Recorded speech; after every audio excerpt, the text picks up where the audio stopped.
Parliament as he was negotiating these prices in Dubai to take into consideration the profit of William Ruto in the new price structure. Kenyans now have to pay for the greed and business of William Ruto, not only on the pump, but across all sectors of the economy.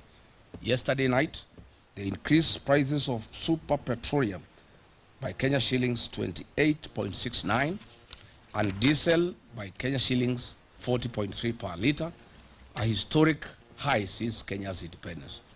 You recall 2 weeks ago I announced the price increase of 40 because I had information from the team that was negotiating in Dubai on behalf of William Ruto and his people. Following the April 14, 2026 price adjustment, Mr. William Ruto will earn a profit of Kenya shillings 5 per every litre consumed by the people of Kenya, or the equivalent of 2.5 billion Kenya shillings, from the 500 million litres to be supplied for the region's consumption. Since the inception of the so-called G2G agreement, Mr. William Ruto has earned a cool 30 billion shillings in profit from the supply of petroleum products to the region. During the COVID pandemic period and the onset of the Ukraine-Russian war, the then government of the day took measures to cushion the welfare of citizens, whereas today the William Ruto regime has taken advantage of the Middle East crisis to load their profit on the local palm price to the detriment of Kenyan citizens. We have one question to ask William Ruto. The emergency contingency stocks were procured in accordance with the Petroleum Act 2019. They were done in accordance with the Petroleum Import Regulations 2023, the Open Tender Agreement Terms and Conditions 2023, and the Kenya Bureau of Standards waiver, and the Kenya National Security Council Committee resolutions issued on 9th March 2026. What crime have these three officers committed?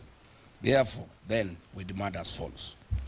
Mr. William Ruto, leave being on top of the vehicles, as you have always done to lecture the people of Kenya. You must now make hard decisions for the future. Mr. William, this is the time Kenyans are demanding that you immediately stop living your dream and utopia and face reality and put Wanjiko first. Mr. William Ruto, you must immediately direct the Speaker of the National Assembly, your sycophant, to convene a special sitting of Parliament within 7 days to address the following urgent issues, failure to which the united government shall call for national mass action.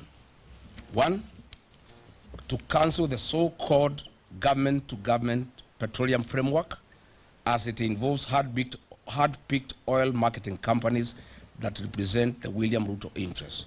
In any case, the commercial frameworks between William Ruto and private international companies. We want to explain that this is not government to government. This is government companies in the Middle East. In normal circumstances, if it was government to government, these Middle East companies would be working either with NOC or with the Kenya Pipeline Company, not private companies owned by William Ruto. So there is nothing like government to government deal. It is government to William Ruto proxies and companies. We unequivocally demand for the immediate resignation for energy and petroleum, Mr. Opio and I, for the fuel scandal and lying under the oath to the National Assembly Committee. We also demand the resignation of Lee Kenyanjui for being complicit and being part of this scandal. We want to ask to suspend the implementation of the National Infrastructure Fund and use the proceeds collected from the sale of equity in Safaricom PLC and Kenya Pipeline Corporation to cushion wananchi from the adverse socio-economic effects of the April 2026 historic fuel price adjustment. On taxation relief to Kenyans, we demand the suspension of the road maintenance levy that was increased from 18 shillings to 25 shillings per every litre of fuel. We also demand the suspension of the affordable housing levy. We also demand the suspension of unwarranted NSSF deductions that are punitive and are used to finance President William Ruto's single-sourced infrastructure projects. We also demand that Parliament remove VAT on fuel products. We are saying, on behalf of the people of Kenya, that that is a reducible minimum. And if there is no action taken on the part of William Ruto, we shall announce further measures to the people of Kenya to force William Ruto and the National Assembly to act in the best interest of the people of Kenya. Thank you. Well, there we go.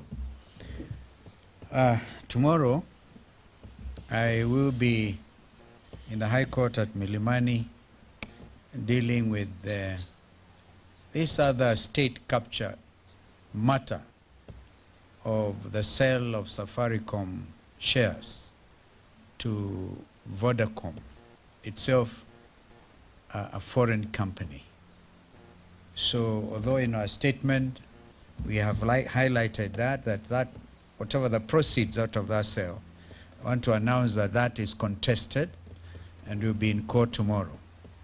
So we will now invite our brother JB Muturi to give some highlight, make some further comments, and after that we'll have brother Fred Matiang'i, and finally Eugene Wamalwa will make the final comments. JB. Thank you. Thank you. I just want to state to William Ruto to ask his proxy, Moses Wetangula, to convene a special sitting. We are cognizant of the fact that the House is still sitting, but we are saying that this is the right time, if indeed William Ruto has any interest at all about the welfare of the people of Kenya, because we know the revenue and expenditure estimates, what we call the budget estimates, will be tabled before the House of Parliament not later than 30th of this month. And therefore, our call for a special sitting and for the removal of VAT and the suspension and or total exclusion of the extra 7 shillings charged on the fuel levy